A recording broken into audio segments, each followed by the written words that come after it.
Guys, welcome to Audrey's reading area. Alexa, what time is it? The time is 5:01 p.m. Well, all right, Alexa. What time is Audrey's reading area? It was February 14th, 2022 at 2:01 p.m. No, it Pacific wasn't. Standard Time in Alexa. Audrey Reads in her area live at 5 o'clock p.m. Live at 5, you guys. Wow. Happy Valentine's Day, you guys. And happy birthday to my very first grandbaby. She is 10 years old today. Yes. On Valentine's Day. Yes. 10 years ago, my grandbaby Korea was born. Shout out to you. I love you. I miss you so much. And happy birthday to you, Korea. Happy Valentine's Day to everybody else. Yes, we are celebrating Black History Month. And so I got some books that pretty interesting for this week. Today's book, before I even tell you about today's book, I want you guys to click that like button, hit that share button, then go on over to YouTube, smash that subscribe button on Audrey's reading area. Well, all right, you guys. Now, for the book that I'll be reading to you. A Million Fish, more or less. A Million Fish, more or less. This is written by Patricia C. McKissack and is illustrated by Dena Schutzer. Dena Schutzer or Schutzer. A Million Fish, more or less. Let me read the back of this book for you, let you know what this book is about. It says Hugh Thomas knows that the Bayou Clapatoo is a mighty peculiar place. Why, back in 1903, Papa Daddy and Elder Abajon caught a turkey that weighed 500 pounds, more or less. 500 pounds? Hugh Thomas isn't so sure about that until he's left alone on the bayou with only his fishing pole for company.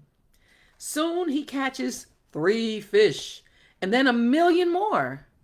However, after meeting up with raccoon bandits, thieving crows, oh snap, and a hungry cat named Chantilly, Hugh Thomas returns home with just enough fish for breakfast and a fantastic fish story. Wow, it sounds good to me, right? A Million Fish, more or less. Wow.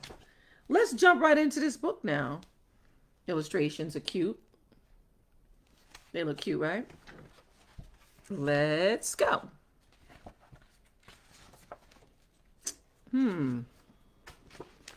Nice illustrations, right?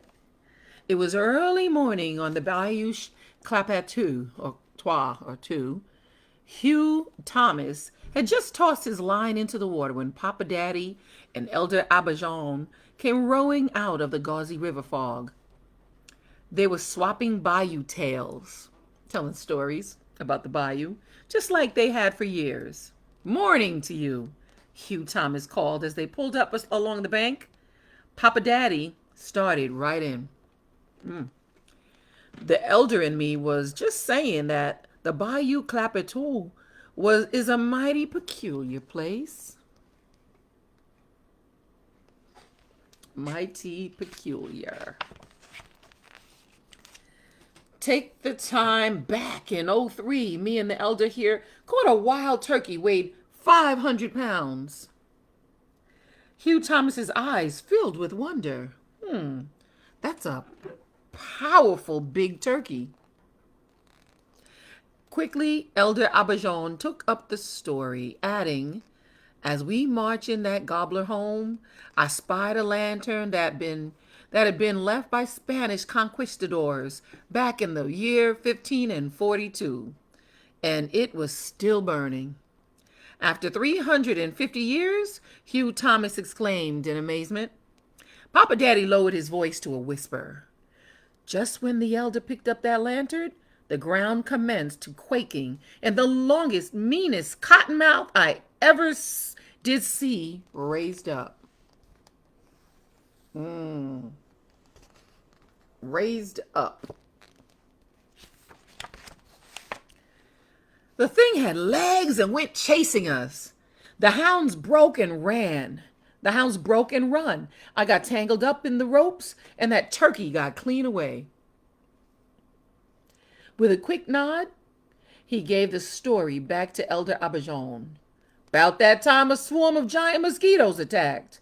I lost my footing, and dropped the lantern in a pool of quicksand. Might near fell in myself. Course, as you can see, I didn't then, 'cause I'm here now.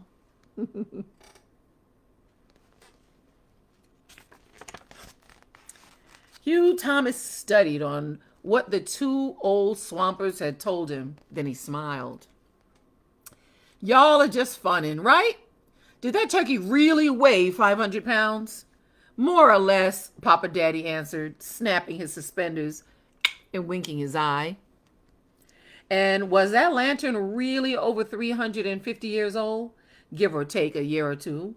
Elder Abijah answered, swatting the mosquito. Was it really still burning? Well, let's just say it was flickering a bit. And with their tale all told, the two men rowed away. Like row, row, row your boat. They rowed away. Remember, Papa Daddy called just before they disappeared behind a curtain of fog. Strange things do happen on the Bayou Clappertoo.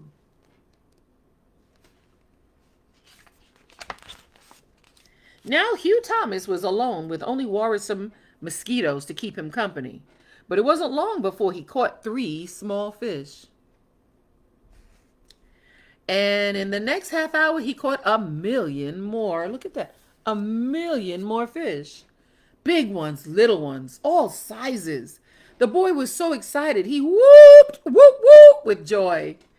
Wait till Papa Daddy and Elder Abijah see this.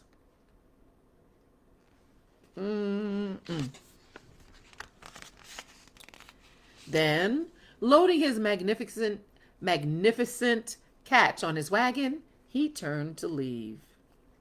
But without warning, 2 yellow eyes surfaced just above the waterline. Hugh Thomas knew it was Atu, the grand pere of all the alligators on Jackson's Point. The old gator slithered onto the bank, blocking the boy's way. You see that right here? Blocking the boy's way. Ooh, you got all those fish. What do you guys think that alligator wants? Let's see. Where do you think you'll go with all our fish? He hissed angrily. Hugh Thomas blinked. Why, that gator was talking right out. These are my fish, the boy answered with an uncertain spirit. Atu's mean eyes took in the catch. And what's for me and mine to eat if I let you take them all? Hugh Thomas considered making a run for it, but the old gator must have read his mind. Don't even think about it, he warned, inching closer. Then he chuckled softly. Your best chance is to figure on this. If 100 alligators 100 feet long can move at 100 yards per second, how long would it take us to get from this water to you and your wagon of fish? Answer now, he hissed, moving still closer. Ooh. Not long enough for me to get away, Hugh Thomas thought, deciding that anything was better than tangling with Atu and all his kin. He solved the riddle by throwing a godly amount of fish back into the bayou. Threw them back in. You make the right answer, Atu said. Then he turned and disappeared beneath the dark waters along with 100 other alligators who had been watching and waiting. They was going to get him, huh? Hugh Thomas took a quick count and so he still had close to 500,000 fish left. He followed the swamp path. That was the quickest way to Papa Daddy and Elder Abijah's houseboat. Story had it that Jean Paulette's pirate treasure was hidden somewhere amongst the cypress knees. But Hugh Thomas wasn't interested. He wasn't interested right now. I've got my own treasure, he boasted. The air grew thick, hovering over the swamp like a big smothering hand. Then the still came, a terrible kind of silence with its own sound. The boy hummed and quickened his step. Something was stalking him, closing in fast.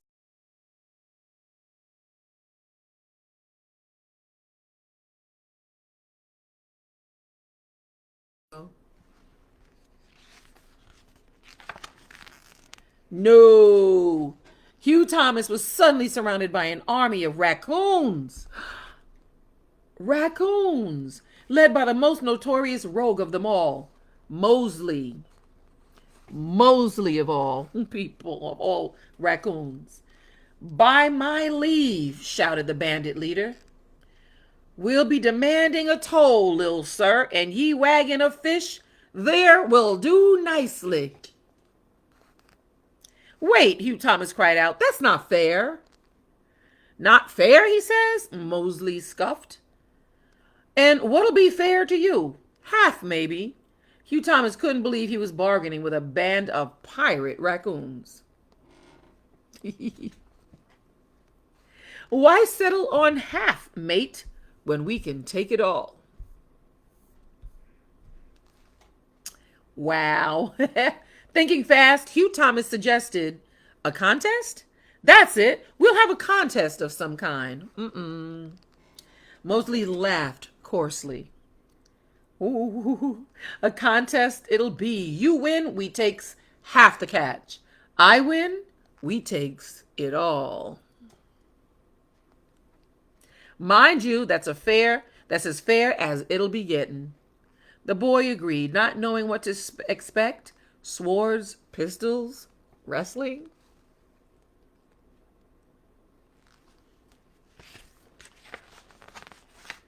Then, to his astonishment, Mosley whistled and two black bears appeared.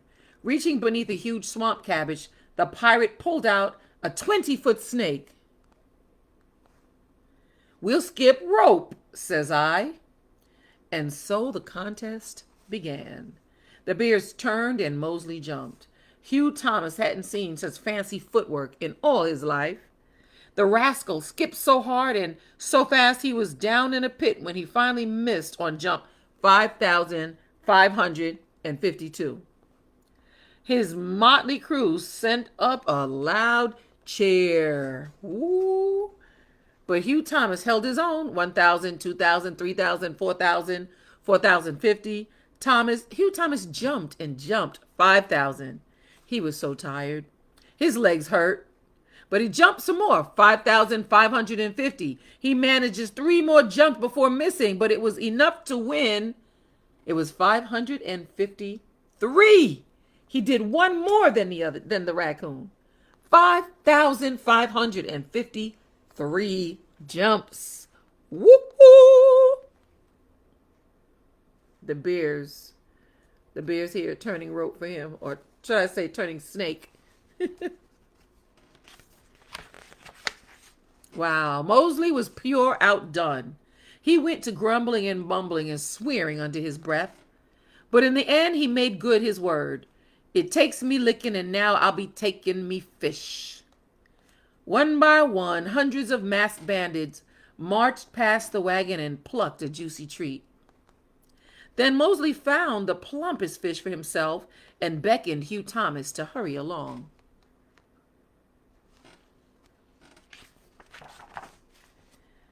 Even though his catch was cut by half again, Hugh Thomas still felt like a winner, moving with purpose. He passed the large cypress stump called Napoleon's Elbow, then quite the swamp. Winding his way through the deserted grounds of the Mossland Mansion, he held with tradition and threw part of his catch to the waterfowl that lived in the old garden pool. Since slavery times, fishermen believed that feeding these birds would bring them luck the next time out. Interesting. Thief! Thief! A fish crow spied Hugh Thomas's catch and sent up a signal. Birds darkened the sky. They swooped down, speared their fish, and soared away, screeching, "Thief! Thief!" I thought he was being generous and sharing, but okay. Shoo! Shouted Hugh Thomas. But the birds chased him across the parish road and under the trestle, stopping just short of the first house in Free Jack's quarters. Wow. Chantilly, the neighbor girl's cat, was sunning on the porch steps. Her gray eyes were fixed on the wagon full of plump fish. Why, it's a Christmas gift, the cat shouted, excitement swelling her words. To see you, that is, she added in a soft purr. Hugh Thomas was surprised that the cat was talking, and to him, most of the time, and to him, he was surprised the cat was talking to him. Wow. Most of the time, Chantilly wouldn't even look in his direction. It's not my custom to report on my mistress's whereabouts, but if you want to see Miss Shally Pearl, she's with Walter Edward out back on the okra patch. Can you hear them laughing together? Without thinking, Hugh Thomas hopped the fence and disappeared round the house. Sometime later, he came back with his friend in tow. He was talking all excited and explaining, "Come see for yourself. It was 1,000,000 fish." Shally Pearl stopped. "What million? I see 3 little fish." Hugh Thomas was completely confused. He's like, huh? Then he looked at Chantilly and understood. Uh-oh. "You tricked me," he accused her. "You ate my fish. Say you did." The cat blinked innocently and cleaned her whiskers. Shally Pearl scooped up her pet. "You must be addled, Hugh Thomas. Come tell him that whopper then laying blame on my poor precious kitty cat." And she marched away in a huff. Like, in a huff. Meanwhile, a chorus of Chantilly's friends meowed contently as they licked their paws. Can you see? Can you see? With only the 3 fish left, Hugh Thomas followed the path to the backwater slough, where Papa Daddy and Elder Abijam's houseboat was tied up. They were sitting on the front porch, playing checkers. "Seems the bayou let you come way with a fine catch this morning," Elder Abijam said, smiling.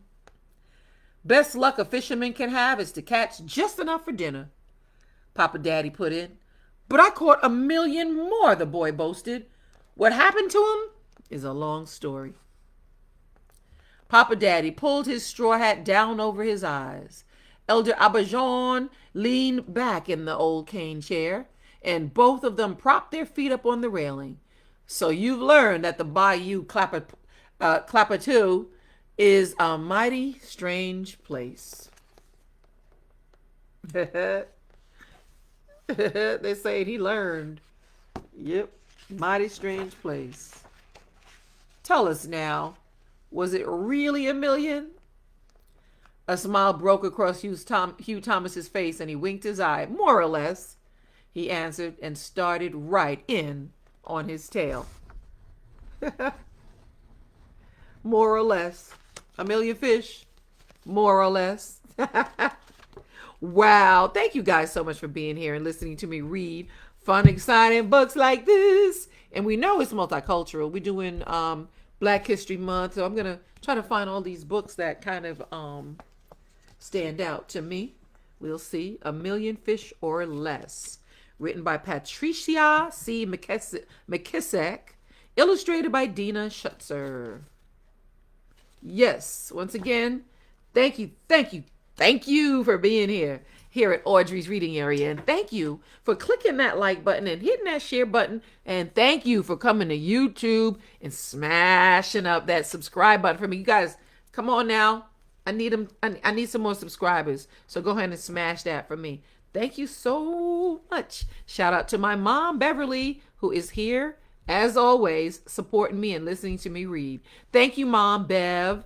Thank you, Cousin Patsy, my cousin Patricia, Patsy. Thank you so much for being here and having your crew, yes, your tribe, listening to me, your team listening to me read. All your babies, Destiny, Darla, Delilah, Deanna, and DJ.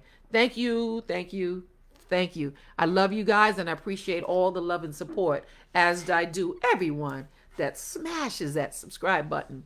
Today is Fun Day Monday, and I hope you had a fun day as I read this book, A Million Fish or Less. Thank you again. Don't forget, smash that subscribe button there at Audrey's Reading Area. And shout outs to Elide, to Sheena G, and to Victoria, who always, always, always share my videos. Like always. Thank you guys. And I will see you again tomorrow. When? That's right. Live at 5. See you tomorrow. Tomorrow, I'll see ya tomorrow. It's only a day away, you guys. One day away. I will see you again. Don't worry. And you can always go to YouTube, Audrey's Reading Area, and listen to my videos because I know you'll miss me. See you tomorrow.